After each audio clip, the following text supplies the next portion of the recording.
So, today, continuing with our advanced AI series, we're going to add some more behaviors. Now, what we have so far is we have our guys over here, and when they were seeing an enemy, they were going to decide if they're going to cover based on their morale or their suppression level. Okay, and a lot of other stuff like search and other stuff we see. Now, what we had was, of course, pretty nice, but the main problem was that if somebody was seeing an enemy, like this guy over here, he wasn't recognizing, it wasn't, alerting this guy too, or these other guys when this was firing, these people wouldn't even know there is a combat right behind them. So today we're gonna fix that primarily. So let's see it in action too. Okay, so you see he's getting alert and he's preparing to fire. So when he's ready to fire, he's alerting all the others that are close to him. Now this is controlled differently on how we alert these other guys. So you see, when they start firing, they're actually going to alert all the other people that around them on a much greater radius. Okay, these are two different ways you can actually do that. Okay, and they're going and they'll be attacking. Okay, so this guy wasn't close to this guy, but even though he wasn't that close, he was going to attack him that way. Now the difference between this guy alerting this guy and this guy firing and alerting all the others is because of course a gunshot is going to be heard a lot more than somebody shouting. Okay, and the way I'm doing that is, let's say if this was a big level, okay, and this guy was over here, and over here we had even more people. Okay, this will make a domino effect and call everybody, but we do not want to do that. We want to only affect the people that are close, that can theoretically hear the sound. Now the distance where we find if it's going to be affected by gun sound, it's now only based on a distance. Okay, on distance point to point. If you want to do more advanced stuff, or if that is not, it's pretty simple for your own game, you can actually create a path and check how close and check the distance of that path. Okay, and check if that distance is enough. So if somebody was over here and there was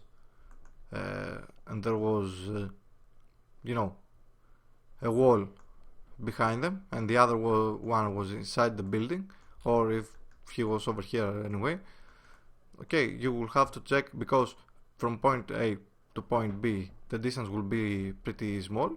Okay, but if you do a raycast upon the navmesh, so you actually create a new path to reach the enemy, the other enemy. Okay, and you take that distance if you want to check. Now we're going to see that on a later video, but not right now, so let's move. And the last thing I'm going to do today is, let me unmaximize that, we're actually going to start killing people. Okay, so if the health of this guy is at 0, he's going to die. Now if you noticed, not only did he die, but we also decreased the morale on the people that are close to him.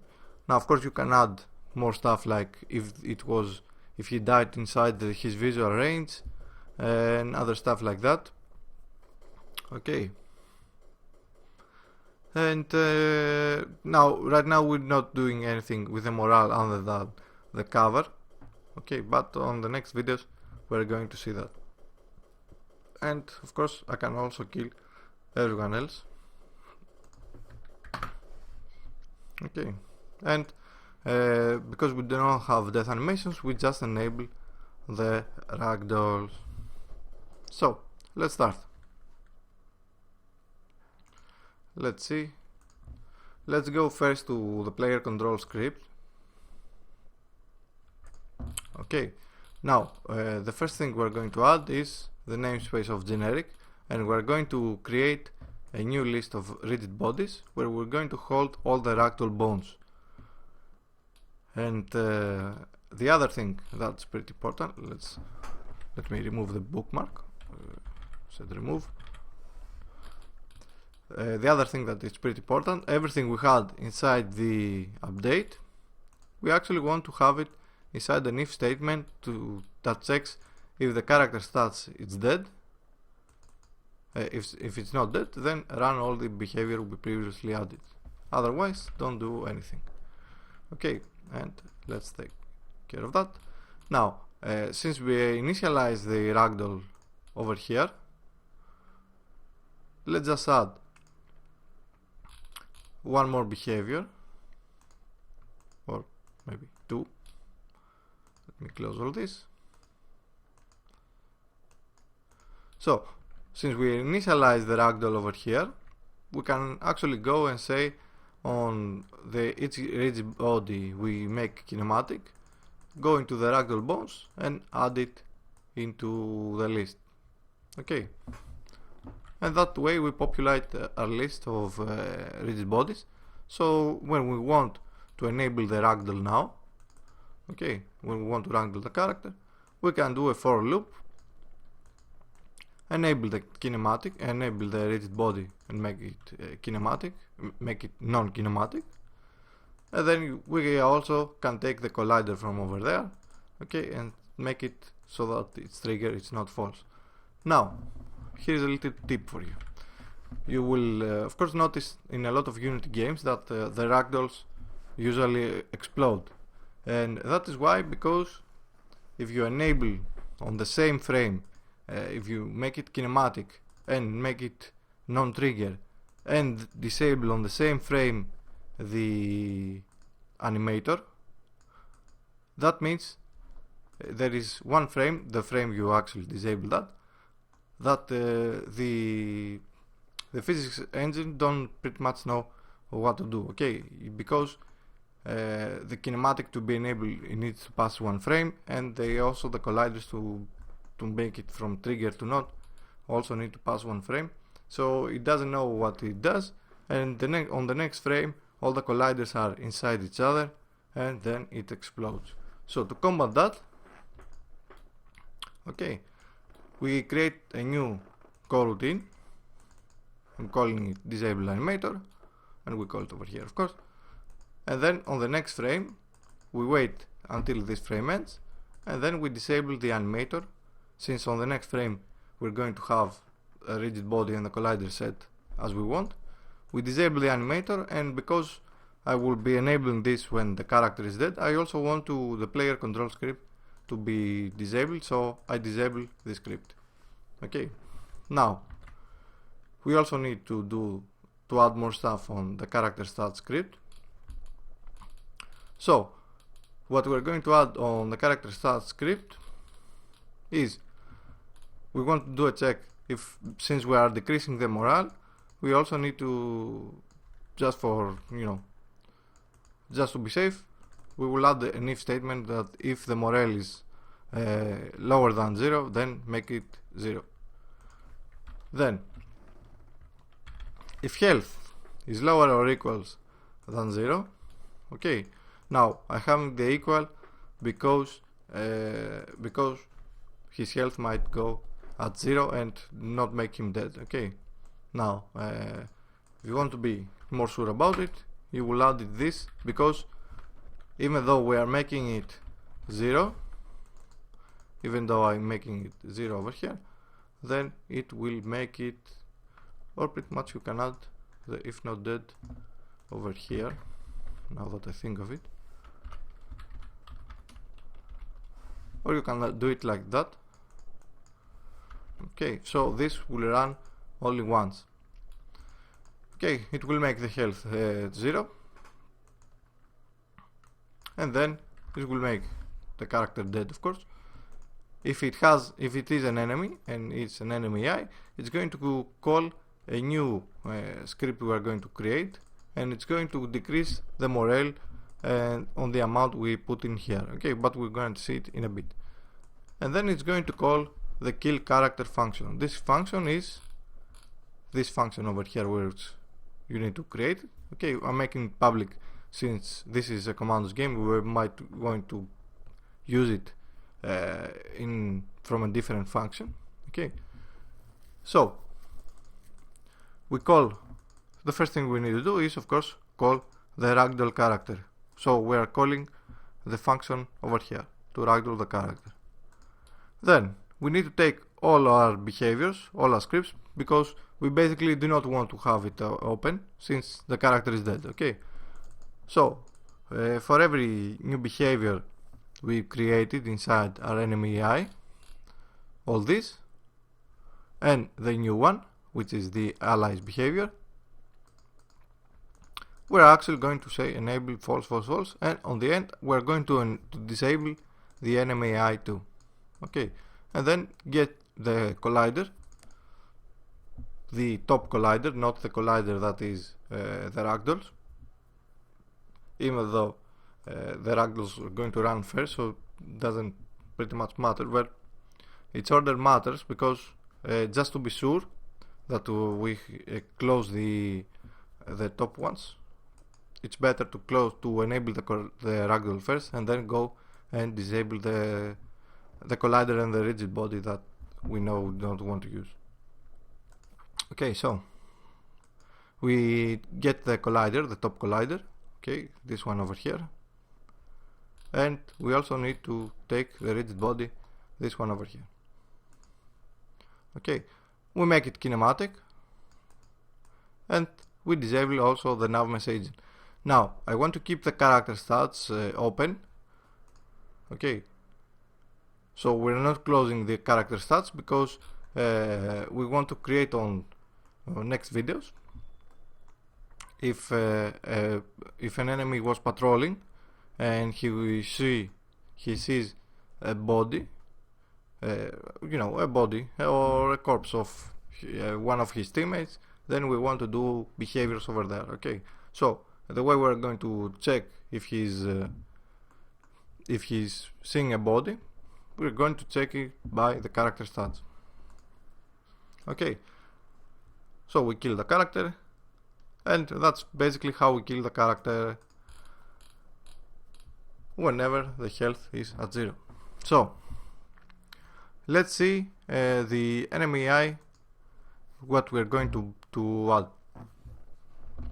Okay, we have the allies behavior, the new script we are going to actually create, and we also had this where inside this list we had allies near, but we had the character stats, not the enemy AI, but I changed that because I want to use the enemy AI since we have all the other stuff we can actually access from that. And if you change this to enemy AI and not the character stats we had, you will also need to go into the attack behavior, and where we're seeing what we are going to do if we are going to find cover or anything. If you search in here, we had somewhere allies near. Okay, on the morale pass we need to add the character stats over here, because we had allies near, because this was the character stats, we were accessing it directly, but since this is the enemy AI, we can access the character stats from inside the allies, from the enemy AI. Okay, so you basically need to add this over here. So let's see the new scripts.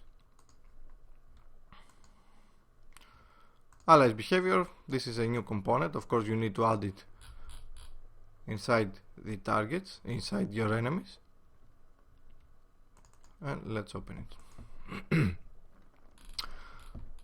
So what we need to do is, of course, create the enemy AI main, where we are going to placing the enemy AI, and we are taking it, we accessing the component from the start. Okay, let's do that.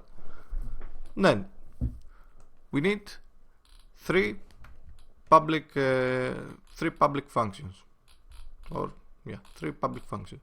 One is to alert allies, which is alert everybody who is inside the enemy, the allies near list, which is over here. Okay, and then we say, okay, simple stuff.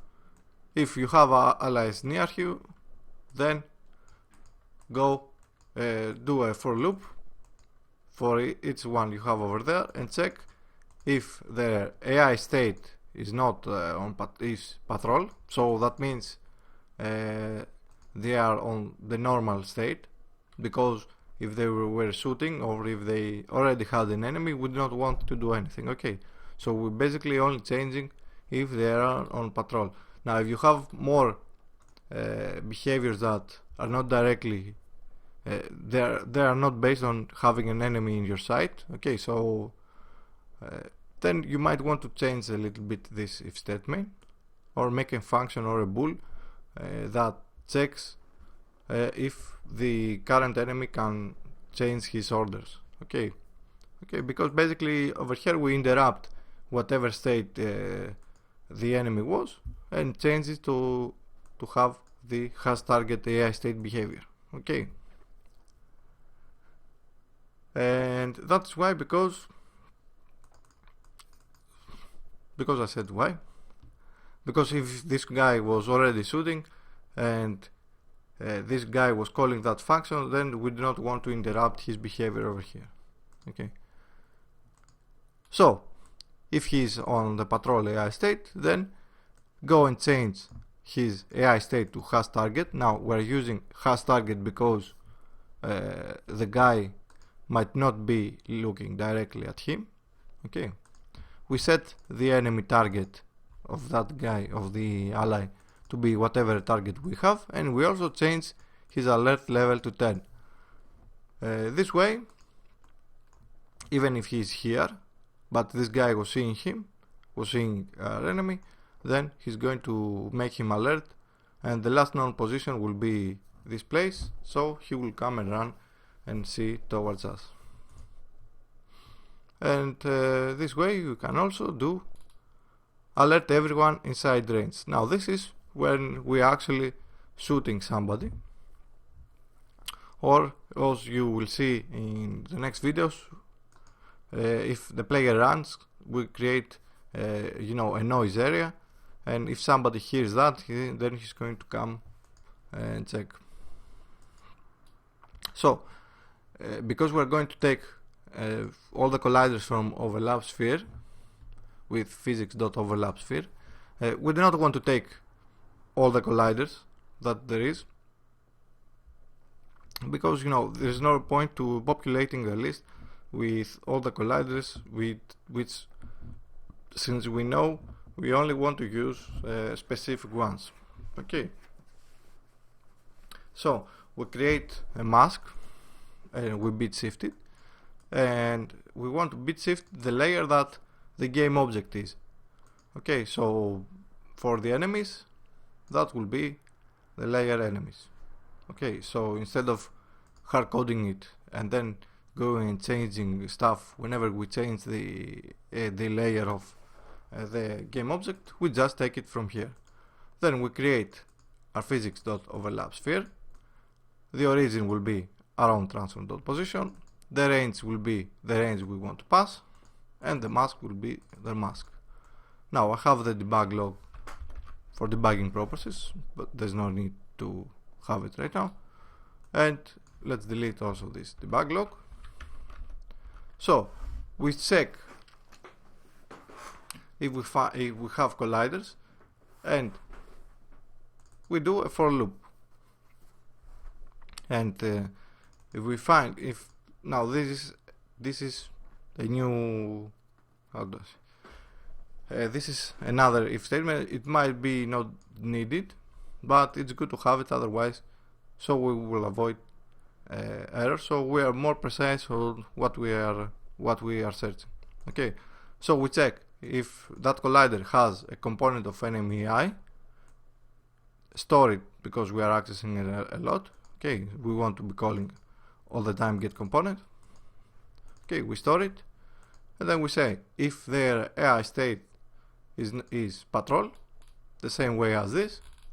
Okay, we change the target, we change their AI state, we change the target, and then we change their alert level to 10.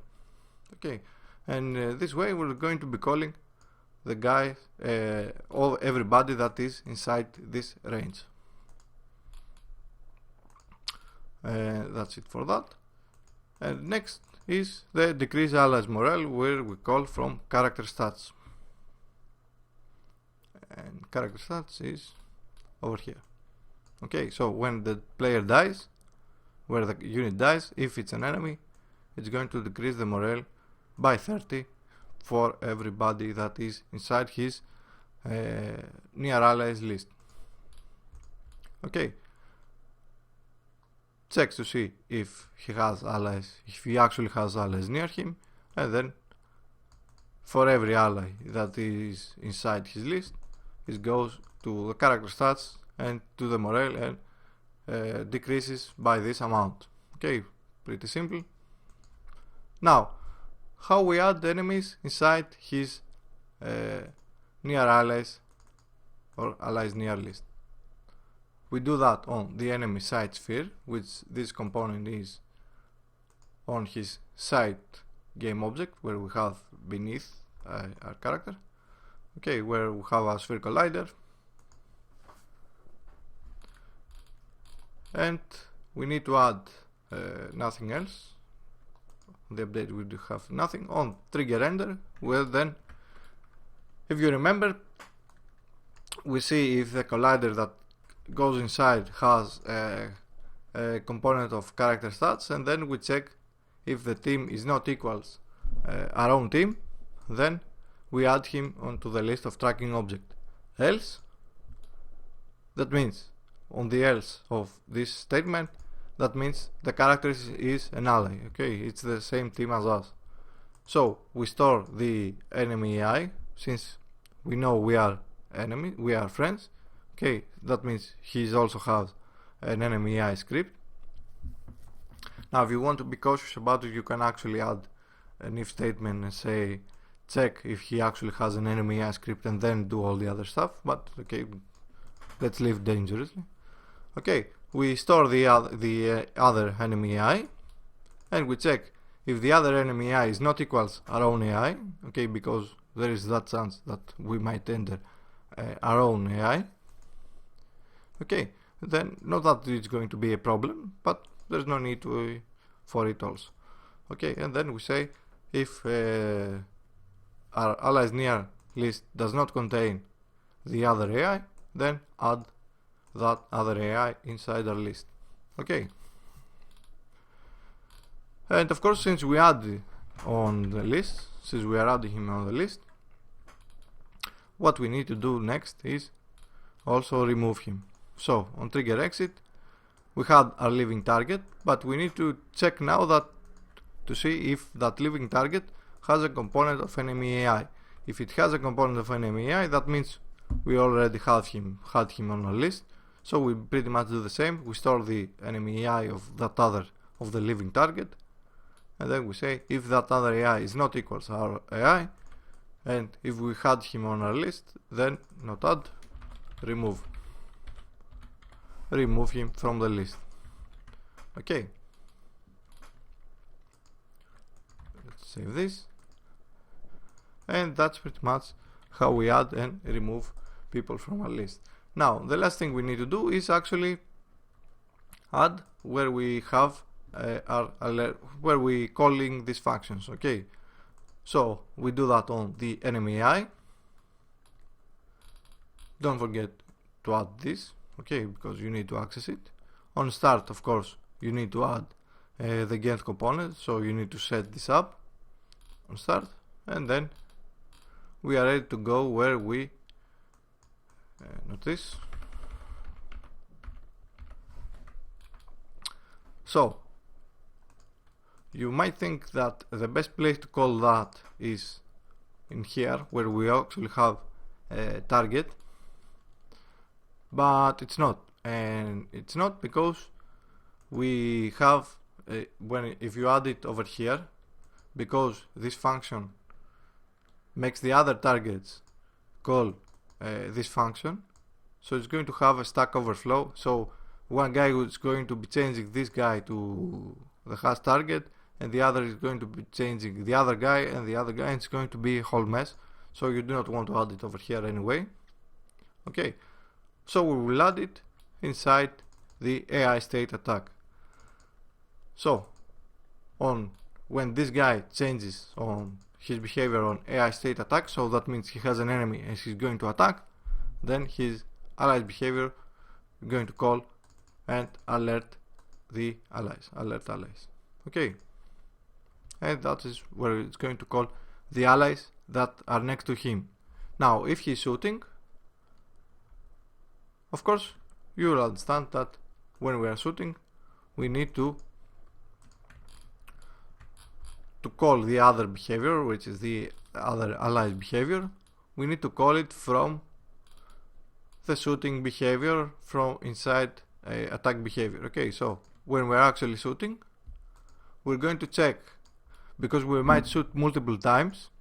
Okay, we do not want to call this because this is kind of a heavy, even though we optimized it, it's kind of a heavy process because it takes all the colliders that is inside his scene. So if on the same frame, now on the same frame it's a little bit impossible to do, but if they're calling on every frame a lot of units, if they are calling to search for all the colliders that there is on the scene, then that is a problem, of course. So we only want to call it to alert allies that are inside the gun radius of are inside our gun radius anyway. Okay, so we only want to call it on the last time he's going to shoot. So if time shot equals times to shoot -1, then we're going to call the enemy AI allies behavior alert everyone inside range with 50. Okay, so the last time he's going to shoot before it recycles his logic, then it's going to call for allies. Okay, and that is basically that's where we end our tutorial today. So let's see it in action once more. Let's remove this guy and let's see it in action. Okay, he's going to attack. Now this guy, let me find him. If you see over here, he actually does not have any allies near him, but when he's going to shoot, you see that he's informing, basically the other guys hear him that he's shooting, then they come to attack and they're going to the behavior that is best to them. So since this guy does not have, if he was closer to the cover area over here, he was going to go on that cover, but since he doesn't have any cover left, he's keeping attacking. Okay, now one thing I forgot to add is when these people die, you also need to remove them from the cover list over here, from the cover area, so the next guy can't go and take cover. But we will do that, more optimized stuff, on next video. Okay, there's no need to rush for this. So let's see it once more. Okay, he's going to go over here. The other guy is not looking at us. He found the target, he says it to his buddy, he's shooting, and then informs everybody. So that was it for today. like and subscribe, of course. You can, if you like the videos and you want me to do a lot more than this, you can support me on patreon.com, where with $5 or more you can get access to a Google folder where I have all the scripts. Okay, another way you can support me is with buying projects I have on Gumroad, which is complete projects like this one, okay, and others you find on this channel, but they are all set up, you know, ready to go with all the references, and all you have to do is hit play basically. Okay, so that was it, and I'll see you next time.